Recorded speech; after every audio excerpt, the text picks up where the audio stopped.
Hello and welcome to the Devon Corporation. If you would like to see our boss, he is up on the third... Oh, wait. I don't work here. Sorry, lady. You're on your own. Hey, everybody. Red Skittle 1000 here. Welcome back to more Let's Play Pokemon Ruby Water Monotype Run. Last time, we finished up the Trick House challenges, at least the ones that we can do currently, and we helped out Watson, you know, with the U-Mobile problem, because apparently, that's a problem. Of course, we got something really good out of it, so whatever. And as this guy continues to block our way, we're actually going to go do what I'm here to do. Anyway, in this episode, I said we were going to start off by surfing south of Route 104 and doing some fun stuff there, but instead I think I'm going to do something else really quickly while I'm around this area. Now, I'm in the Devon Corporation in Rust Forest City, and I'm specifically going to talk to this guy.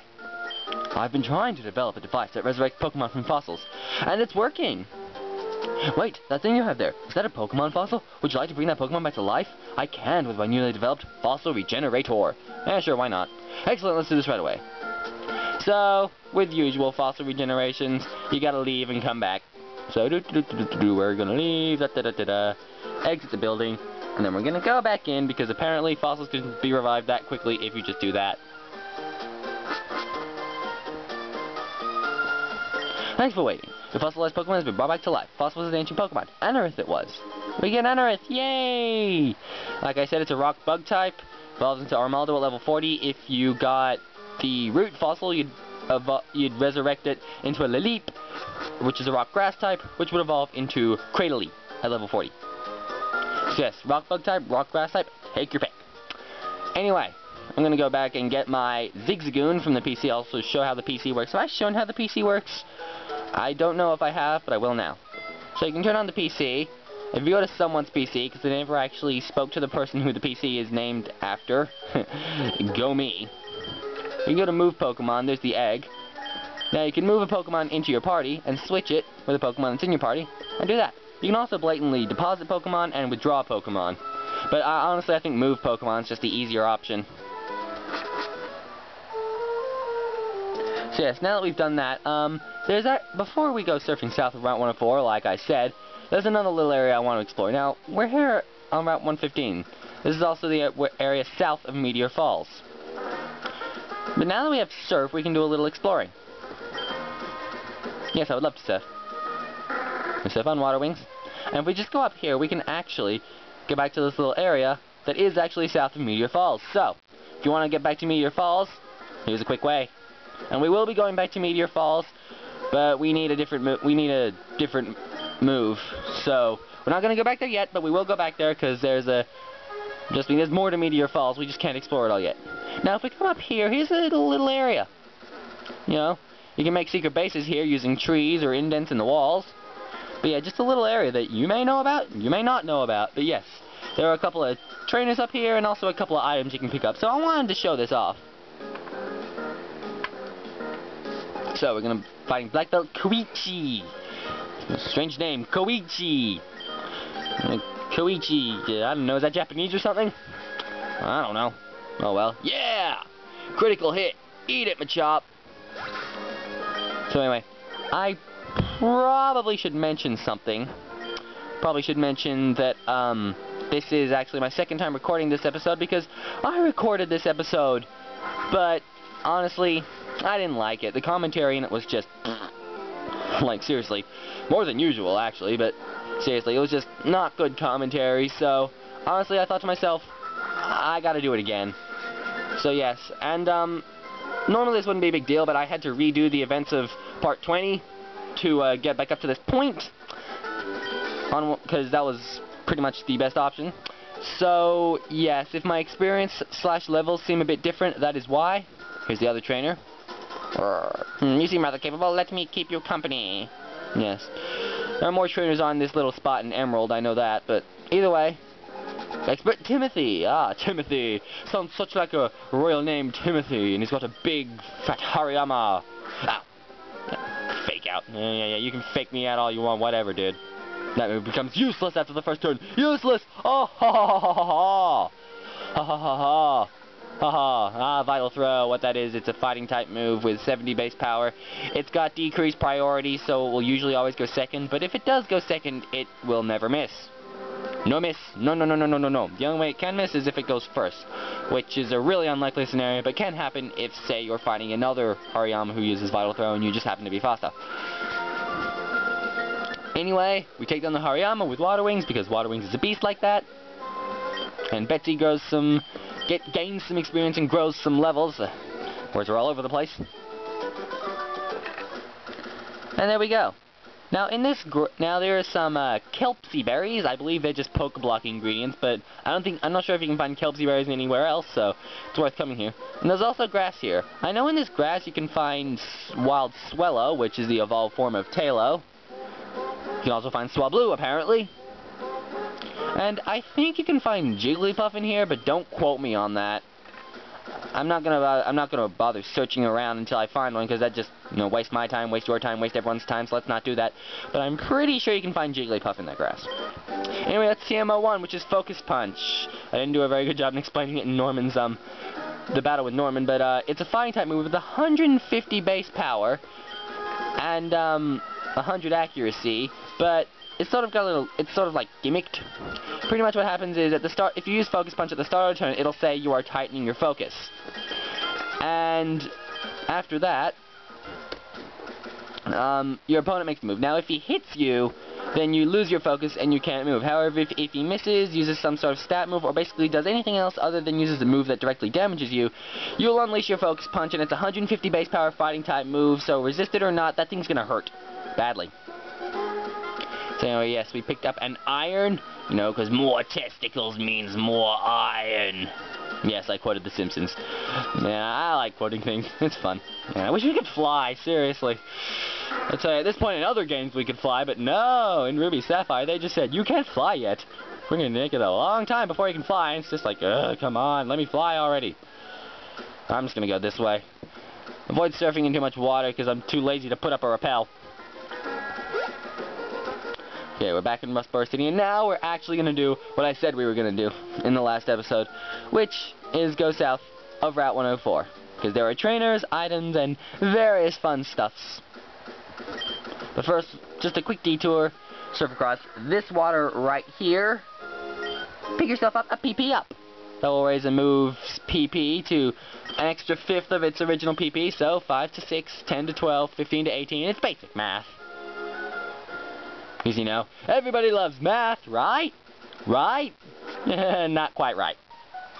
Oh, well, at least for me, math's a lot easier this year. I'll tell you. Whether you're good at math or not, just do the easier math. It's a lot easier on you, I tell you. I could go into a whole spiel about school and everything, but it's probably better that I don't, honestly. I went into a giant rant on exams in episode 9, and it's just like, do you really want to hear another one relating to that stuff? Even though I could. I could so rant about that stuff, like, all damn day. But anyway, we're going to surf them. We're also going to whip out our super repels, and let's use this iron. Let's use it on... We could use some more defense. H2OMG, sure. And I forgot to heal. Oh well, let's whip out a soda pop. Boom. Lovely! Okay, now, let's get started. Oh, whoa. She's getting started right now. It's so peaceful, I bet it is. Yeah, we're getting started instantly, Trainers, go, go, go! Swimmer Dawn, alright. I like Dawn. Dawn's cool. Anyway. So, we're just going to be surfing around this, down these routes. Oh boy, my words are all over the place today, but oh well. Commentary's probably still better than the last episode, than the previous recording. The one of this episode that I decided not to put up. But hopefully this one will go up. Anyway, what can I talk about? Oh yes, I remember yesterday an interesting, memory came up of the, Year 11 trip that I went on last year, which is basically what it is, it's sort of a camp, sort of like a 3-day trip that the school takes the Year 11s on to Melbourne so we can figure out how to navigate Melbourne and use the trams and the trains to get wherever we need to go, as well as do fun stuff like laser tag and shopping, because shopping is always fun, isn't it? Oh well, if it gets me more video games, sure, why not? Anyway, I remembered one experience on this year 11 trip where basically a bunch of the kids went off to apparently what was a public toilet that actually talked to you while you were in the toilet. And that's just like, what? I gotta see this, sort of. I gotta go with, you know, because just like a public toilet that talks to you. How often do you see that? Like, do they have that over in other countries?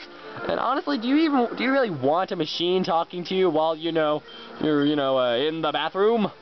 I am not sure. Maybe you do, maybe you don't. I don't really understand the point, but it does show how far technology has come. That indeed it does. Apologies there. But yes. So I went over, and there was a 7-Eleven just across the street, because, I mean, heck, you know, those 7-Elevens, they're everywhere. Like, seriously, you can't, like, go one street in Melbourne without finding a 7-Eleven. I mean, hey, it's probably good business marketing, you know, 7-Eleven here? Oh, no, you don't like this one here? Why not there? Why not here? Why not there? You're gonna buy something from us, capiche?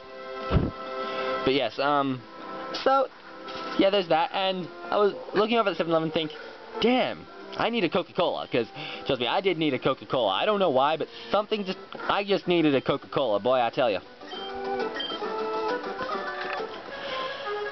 So, I went over to that 7-Eleven to get a Coca-Cola. I'm not fully sure if I was supposed to or not, but I kinda did anyway. Yeah. But, I mean, it was just across the street, and they were all mesmerized by the talking toilet. So, I just went to the fridge, grabbed a can of Coke, went up to the counter. I think I had to wait for someone else to finish first, but, yeah, I just did. So, I went up, you know, I gave them the money, and they went to scan the can of Coke, and, something apparently didn't quite go right. Yeah. Basically, what happened was, there were like two people behind the counter, and I don't want to sort of feed the stereotype that foreign people all work at 7-Eleven, but I think they actually were foreign in this case. So I'm not saying that all foreign people work at 7-Eleven, but these people were foreign, so just putting it out there. And so apparently they were like discussing something, and apparently it had something to do with the register. Apparently, like, somehow there was something wrong with it, like it just like wasn't working. So yeah, they're just like trying to figure out this whole register debacle, and I'm just standing there, and another one of my classmates actually comes in and grabs a bottle of water and is just standing behind me, and it's just like, well, I don't know, because these two people are still trying to figure out the register. And so one of them gets on the phone and calls down who I assume is the manager. Yay, level 26. I love level 26. And knock off. What that does, it's a move which, it's a dark type move with 20 base power. Not very powerful, but it will, if the foe is holding an item, it will knock off that item and basically make it so that item cannot be used. If someone uses it on you, don't worry, you don't lose the item. It just means it won't, the effects of the item won't trigger. Yeah, no! Stop putting knockoff. Yes! How many times do I have to cycle through that text? My god. But anyway, back to the story. So, I'm just standing there, and they call... Oh yeah, you can just stare at a rock without going bored. Yeah, sure. So I'm standing there in front of the register, while they call down the manager. The manager comes down and starts, like, talking to the two of them, and I don't know how or why, but apparently he starts arguing with one of them, one of the people behind the register, and starts arguing with the manager, and I don't know if it was in another language or if I just wasn't listening intently to what they were arguing about, but I didn't know what they were arguing about, but they were sort of just like angrily talking to each other, and the weird thing was, like, the manager came down like a set of stairs, which I couldn't see, because they were sort of behind a wall, and the manager and this guy walks, goes into the stairwell and continues their argument. You could still hear them arguing.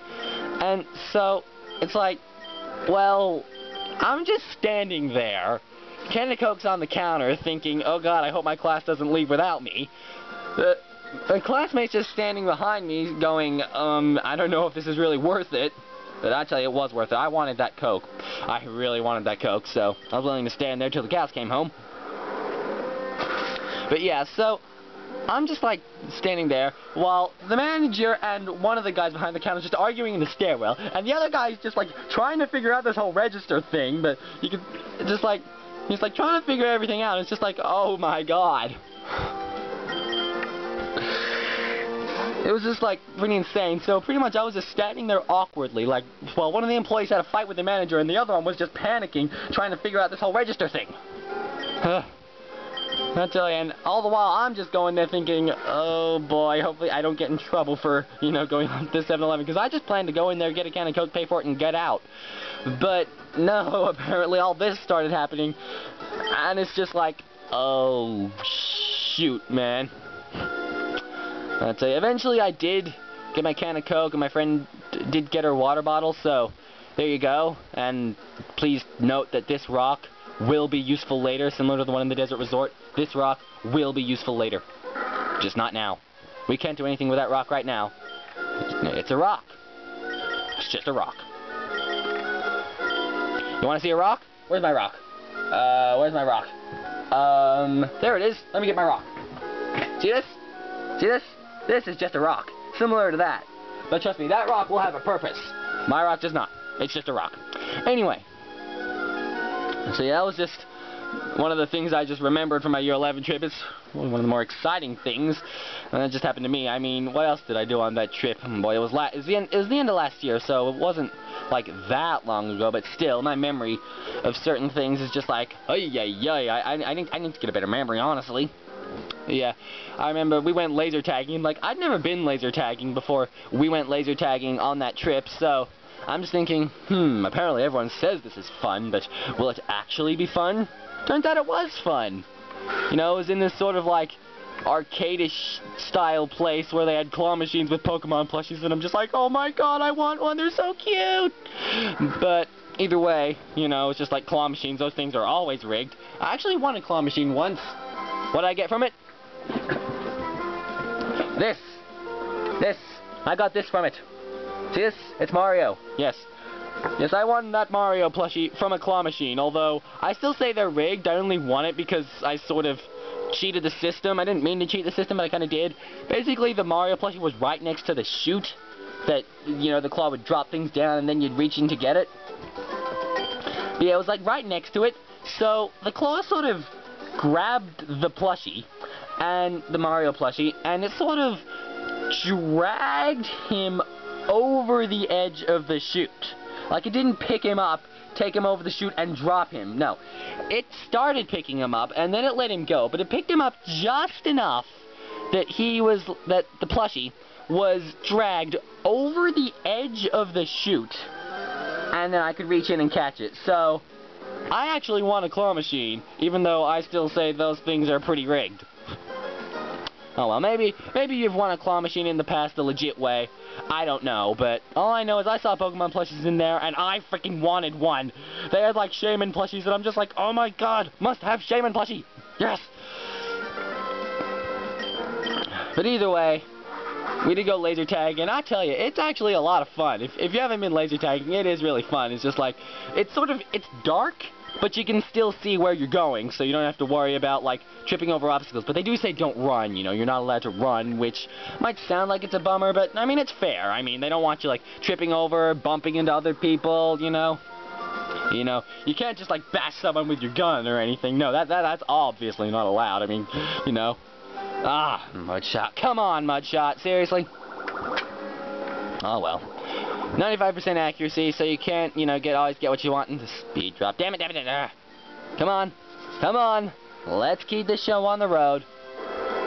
So yeah, obviously it was my first time laser tagging, so I wasn't very good.